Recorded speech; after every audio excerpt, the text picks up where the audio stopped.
Yo sahabat sektor 7 dan para manhwa lovers, jumpa lagi bersama Mimin ya guys. Kali ini Mimin akan membawakan Limit Breaker season kedua. Sebelum kita masuk ke videonya, jangan lupa dukung Mimin dengan tekan tombol like, subscribe, komen, dan juga share videonya ya guys. Jika ada yang mau traktir kopi boleh juga ya guys, link ada di deskripsi. Tak usah menunggu lama lagi, langsung saja kita masuk ke videonya. Pada video kali ini diceritakan bahwa sesaat setelah naik bus bersama dengan pemilik menara sihir, tak terasa Kipong pun sampai di rumahnya. Di sana mereka disambut oleh Bongsun dan yang lainnya yang berada di sana sembari mengeluarkan ekspresi sedihnya. Dikarenakan hal itu, Kipong pun bertanya kenapa wajah mereka murung seperti itu. Bongsun pun menanggapinya dengan berujar bahwa sepertinya kondisi Sisu tak baik-baik saja.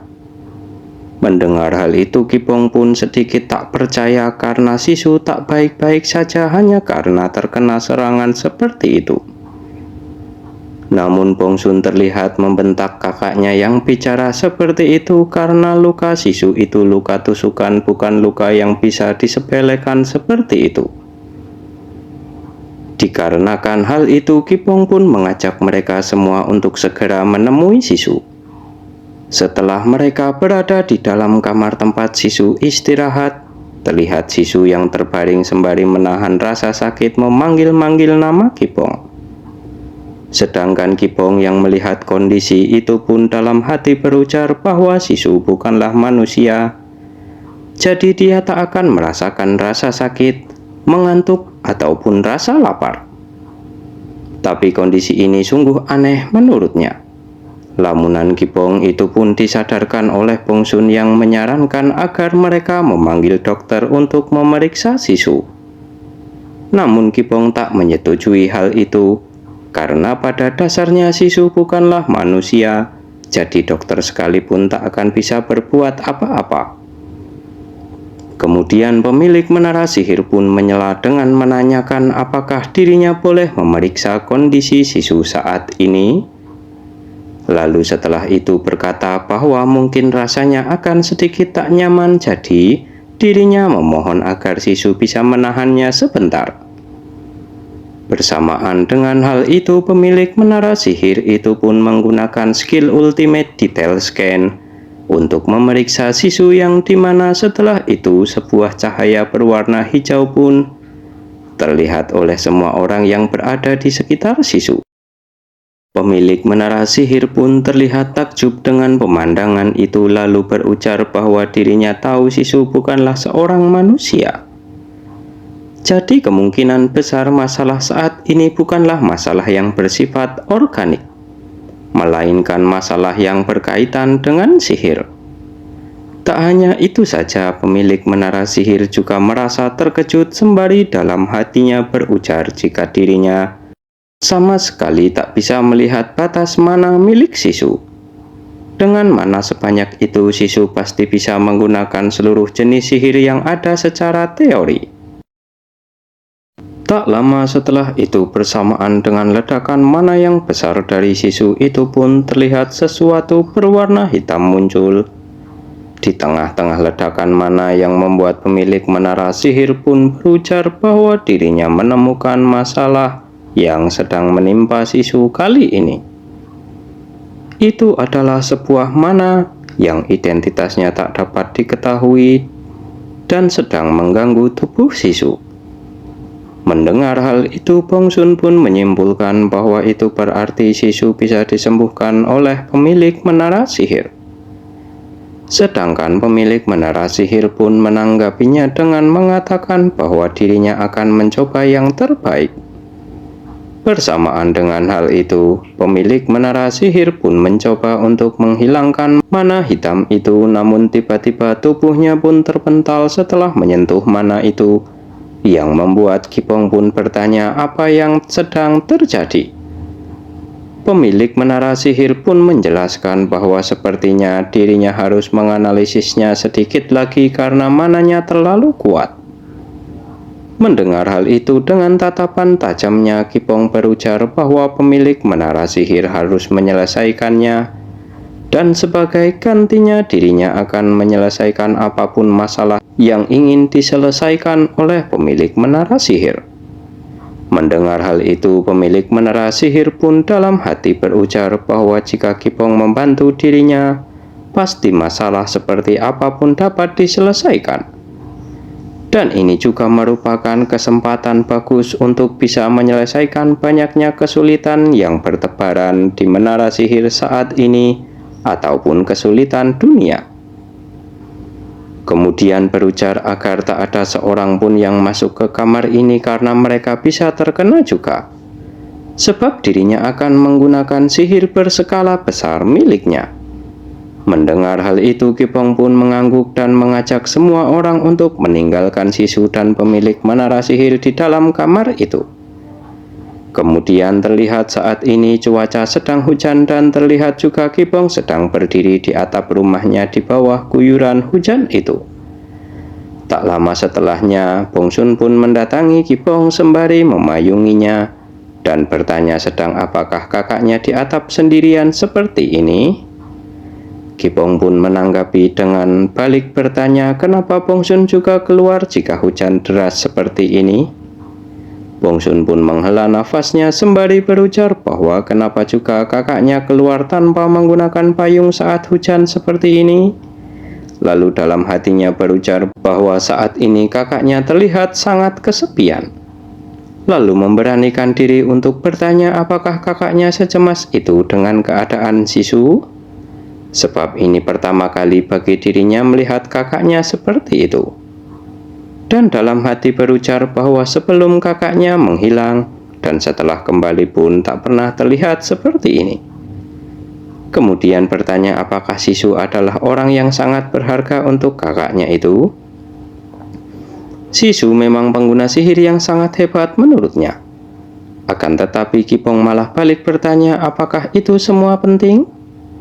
Bongsun pun sedikit kesal dengan jawaban kakaknya itu lalu berujar bahwa itu sangatlah penting. Sebab itu jugalah yang membuat dirinya menjadi pelayar dan berusaha sangat keras untuk hidup sampai seperti itu. Lalu dalam hatinya bertanya-tanya apa yang sebenarnya telah terjadi kepada kakaknya itu selama dia menghilang, dan siapakah identitas dari Sisu yang sebenarnya. Kemudian Kipong pun dengan datarnya menanggapi bahwa begitu Bongsun tahu pasti dia akan menjadi seperti dirinya. Bongsun pun mengerti maksud dari kakaknya itu karena kenyataannya Sisu dan kakaknya memanglah terlihat lebih dekat daripada dirinya dengan Steve. Jadi dirinya hanya ingin tahu saja. Bersamaan dengan hal itu Kipong pun berujar bahwa semua akan segera berakhir, dan dirinya pasti akan membuatnya menjadi seperti itu. Tak lama setelah mengatakan kata-kata itu, sebuah aura mengerikan pun keluar dari tubuh Kipong yang membuat Bongsun pun bergidik ketakutan. Dan hal itu juga dirasakan oleh Akhu, Kang Hui, serta Steve yang langsung bergegas menuju ke atap rumah itu. Dikarenakan kehadiran mereka itu, Kipong pun akhirnya tersadar dan berbalik ke arah mereka lalu mengelus kepala Bongsun sembari meminta maaf karena dirinya telah kehilangan kontrol atas dirinya. Sedangkan Bongsun sembari menahan air matanya bertanya bagaimana kakaknya bisa memiliki kekuatan sebesar itu. Belum sempat menjawab pertanyaan dari Bongsun, tiba-tiba sebuah cahaya pun muncul dari atas langit ke arah mereka yang membuat Kipong pun mengerti bahwa proses pengobatan Sisu akan segera dimulai dan mengajak mereka semua untuk kembali masuk ke rumah. Cahaya itu juga terlihat oleh semua orang yang ada di tempat Kipong itu. Sedangkan di dimensi lain tempat Kipong yang berasal dari dimensi lain pun terlihat bahwa pertarungan Kipong antar dimensi dimenangkan oleh Kipong yang berjaket hitam. Kemudian kembali ke dalam kamar tempat Sisu dan pemilik menara sihir berada, terlihat bahwa Jugu, Kang Hui, dan juga Bongsun datang ke ruangan itu. Tak hanya itu saja, sesampainya di ruangan itu terlihat bahwa Kang Hui gemetaran saat melihat proses perawatan yang sedang dilakukan oleh pemilik menara sihir kepada Sisu. Lalu Kang Hui pun berujar bahwa dirinya tak tahu sampai mana batas kemampuan dari Sisu itu hingga membuat dirinya gemetaran seperti ini. Ditambah lagi selain Kipong, Sisu adalah satu-satunya makhluk yang bisa membuat dirinya gemetaran. Mendengar hal itu, Bongsun pun bertanya sebenarnya siapakah identitas dari Sisu itu, walaupun dirinya tahu jika Sisu bukanlah seorang manusia. Sedangkan Jugu yang mendengarnya pun terlihat seperti sedang ingin mengingat sesuatu, namun tak bisa hingga membuat kepalanya pun sakit, yang juga ditenangkan oleh Kang Hui agar Jugu tak perlu memaksakan dirinya seperti itu. Kemudian menjelaskan bahwa seperti yang mereka semua ketahui, Sisu bukanlah seorang manusia, tapi bisa dibilang dia lebih manusia dibandingkan manusia itu sendiri dan juga lebih hebat dari manusia. Jadi Jugu pun bertanya, adakah kemungkinan bahwa Sisu itu merupakan seorang Shinsu juga seperti Kang Hui? Menanggapi hal itu, Kang Hui pun berujar bahwa jika Sisu merupakan seorang Shinsu, berarti dirinya tak bisa menyebutnya sebagai nak. Bahkan mungkin dirinya lah yang akan seperti anak di matanya. Mendengar hal itu, Jugu dan Bongsun pun terlihat terkejut, sebab umur Kang Hui saja sudah lebih dari 1000 tahun. Dan lagi Kipong juga selalu memperlakukan Kang Hui seperti anak kecil. Itu sesuatu yang aneh menurut mereka. Kang Hui pun menjelaskan bahwa tentu saja dirinya memiliki kecenderungan untuk bersikap seperti itu di depan Kipong. Lalu dalam hati bergumam bahwa Kipong dan Sisu adalah dua orang yang sudah hidup jauh lebih lama dari dirinya. Bahkan dirinya sama sekali bukan tandingan mereka berdua. Kemudian setelah itu dengan keyakinan penuh berujar bahwa Sisu pasti akan bangun. Bersamaan dengan hal itu, pemilik menara sihir pun terbatuk darah dan tak lama setelahnya jatuh pingsan bersamaan dengan selesainya analisis yang dilakukannya. Sontak hal itu membuat Kang Hui, Jugu, dan juga Bongsun pun terkejut serta khawatir akan hal itu.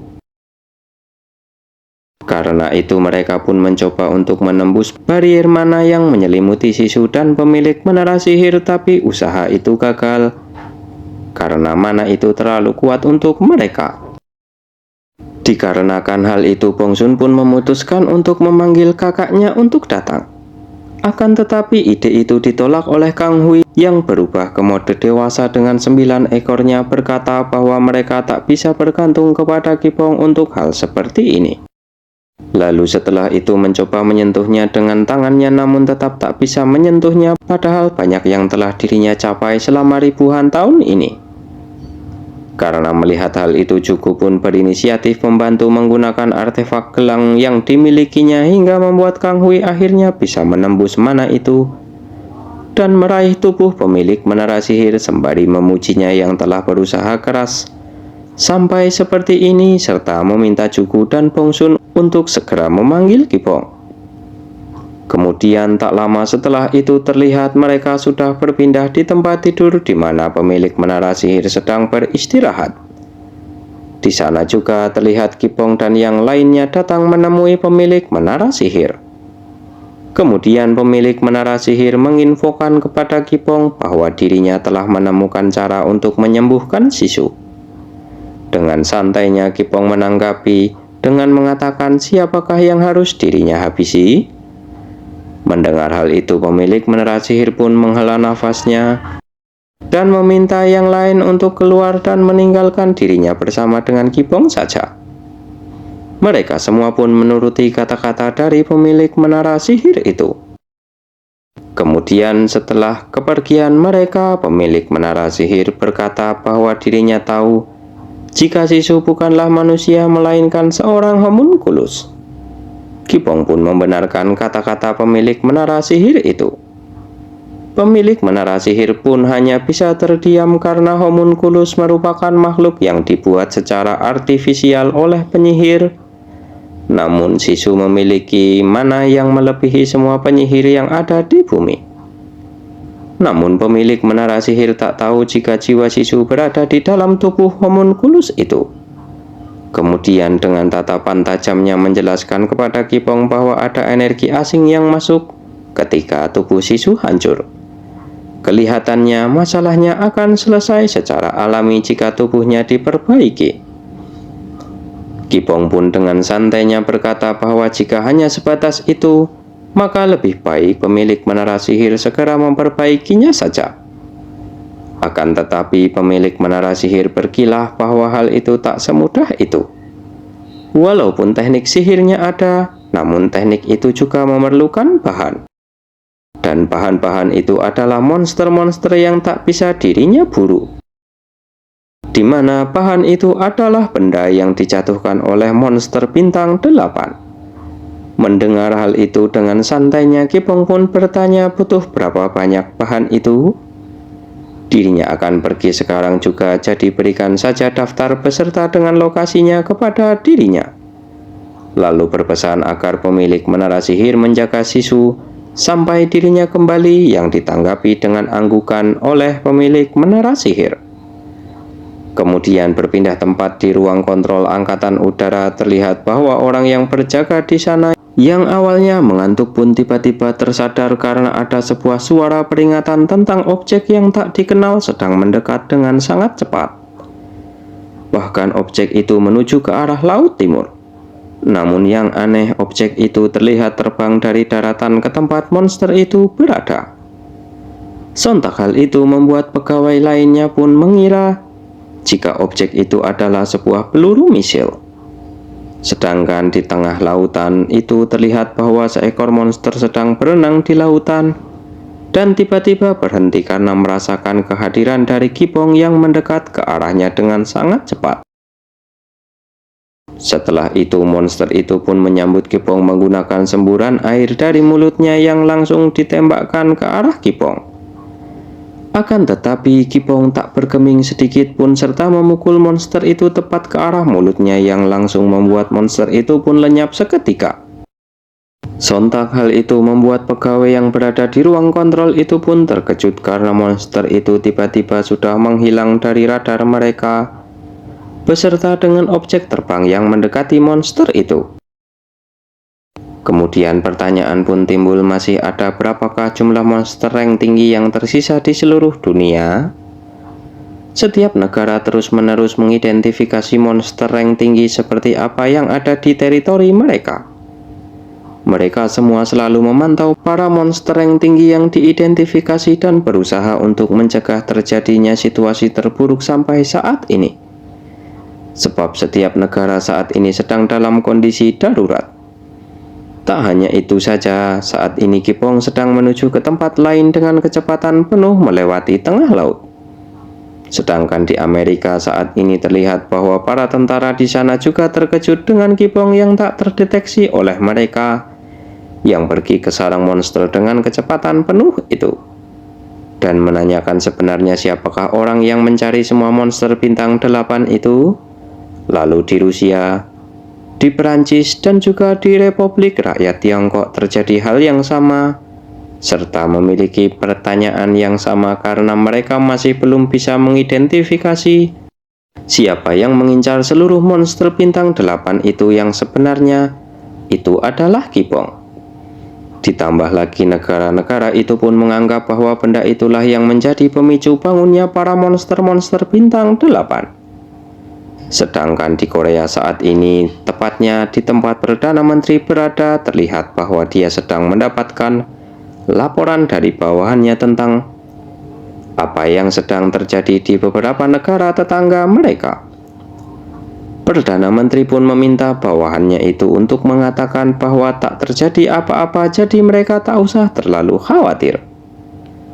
Kemudian berpindah di Kanada saat ini, tepatnya di sarang Arachne Queen, terlihat ada 2 orang yang sedang mengawasi tempat itu.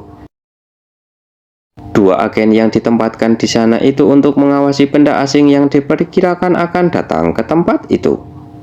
Akan tetapi tak lama setelah itu situasi pun tiba-tiba berubah menjadi menegangkan karena salah satu agen di sana tertangkap oleh monster laba-laba yang ada di sana, yang membuat rekannya pun panik serta sebisa mungkin menyerang laba-laba itu untuk menyelamatkan rekannya itu. Tak lama setelah itu usahanya pun berhasil dan rekannya pun dapat dirinya selamatkan.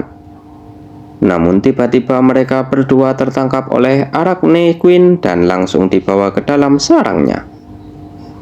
Dalam posisi tak bisa berbuat apa-apa itu, beberapa laba-laba pun mendekati mereka yang membuat mereka pun ketakutan.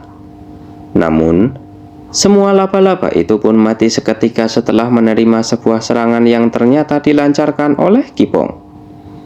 Melihat hal itu, Kipong pun terlihat sedikit kesal karena menemukan ada orang di sana. Dan situasinya pasti akan berubah menjadi merepotkan dirinya saja. Bersamaan dengan hal itu, Arachne pun muncul di belakang Kipong dan menyerangnya menggunakan jaring laba-laba miliknya hingga membungkus seluruh tubuhnya. Sontak hal itu membuat dua agen yang sedang tertangkap itu pun khawatir karena jaring dari laba-laba Arachne Queen sangat sulit untuk dilepaskan. Akan tetapi di luar dugaan mereka, Kipong pun dengan mudahnya bisa melepaskan jaring laba-laba itu dan menggunakan skill penguatan tubuh miliknya serta mendekat ke arah laba-laba itu untuk memukulnya. Tak lama setelah itu, laba-laba Arachne pun tumbang dengan jantungnya berada di tangan Kipong. Lalu dengan ekspresi sedikit menyeramkan, Kipong pun bertanya apakah dua agen itu baik-baik saja. Bagaimanakah kelanjutan ceritanya? Kita lanjutkan di video berikutnya ya guys. Terima kasih sudah menonton. Jumpa lagi dan bye-bye.